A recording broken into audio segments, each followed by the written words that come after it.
Hello guys, welcome to my channel Rezaul John. আপনার হোয়াটসঅ্যাপে video, image, documents কিংবা যে কোনো ফাইল অটোমেটিকলি ডাউনলোড হয়ে যাচ্ছে, তাহলে কিন্তু এই ভিডিওটি আপনার জন্য।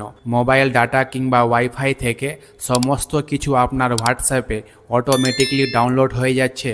আপনার হোয়াটসঅ্যাপে যদি অটোমেটিকলি সমস্ত কিছু ডাউনলোড হতে থাকে, তাহলে কিন্তু আপনার মোবাইল ফোনের ডাটা খুব দ্রুত শেষ হয়ে যাবে। তাই আজকে আমি আপনাকে এই ভিডিওতে দেখিয়ে দেব যে অটোমেটিকলি ডাউনলোড কিভাবে বন্ধ করবেন।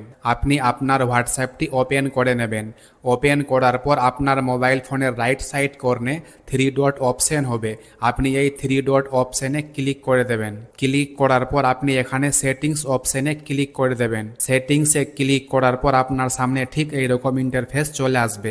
স্ক্রল ডাউন করলে আপনি এখানে একটা অপশন পেয়ে যাবেন, স্টোরেজ এন্ড ডাটা। আপনি এই স্টোরেজ এন্ড ডাটা অপশনে ক্লিক করে দেবেন। ক্লিক করার পর মোবাইল ফোনের নিচের দিকে আপনি 3টা অপশন পেয়ে যাবেন, when using mobile data, when connected on wifi এবং ওয়েন রোমিং। আপনি এই 3টে অপশন বন্ধ করে দেবেন। প্রথমে আপনি ওয়েন ইউজিং মোবাইল ডাটা অপশনে ক্লিক করে দেবেন।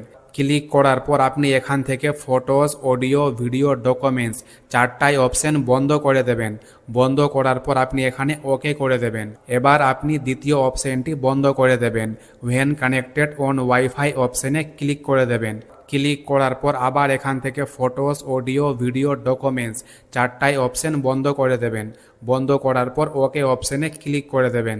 এবার আপনি তৃতীয় অপশনটি ওয়েন রোমিং, এই ওয়েন রোমিং অপশনে ক্লিক করে দেবেন। ক্লিক করার পর ফটোস, অডিও, ভিডিও, ডকুমেন্টস এই 4টাই অপশন আপনি বন্ধ করে দেবেন। বন্ধ করার পর ওকে করে দেবেন। এবার কিন্তু আপনার হোয়াটসঅ্যাপে কোনো ফাইল অটোমেটিকলি ডাউনলোড হবে না। মোবাইল ডাটা হোক কিংবা ওয়াইফাই হোক বা আপনি রোমিংয়েই থাকুন না কেন, আপনার হোয়াটসঅ্যাপে অটোমেটিকলি কোনো ফাইল ডাউনলোড হবে না। আপনাকে যদি ভিডিওটি ভালো লেগে থাকে তাহলে ভিডিওটিতে লাইক দেবেন এবং চ্যানেলটি সাবস্ক্রাইব করতে ভুলবেন না পরবর্তী ভিডিও দেখার জন্য। Thank you for watching.